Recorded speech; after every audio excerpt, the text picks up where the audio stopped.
Ang galing ni tatay, oh. Nasa KFC siya, nag-work. Pero matanda na siya.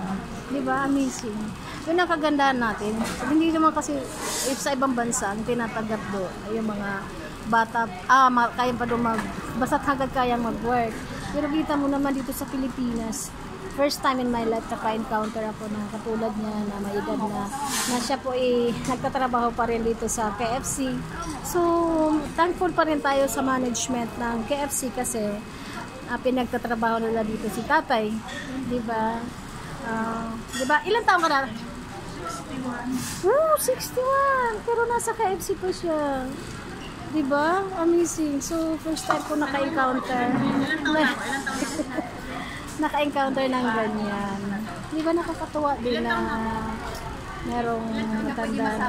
Kasi nakikita ka naman niya. Diba? Kakatuwa. Uy, upload mo yung ipag-brand kita sa makikita sa liwa niya. Ano ka ba?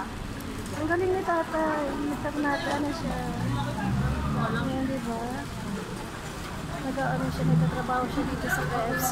Pilipinas pa ito, wala pa ako sa abroad. Nandito pa ako sa Pilipinas.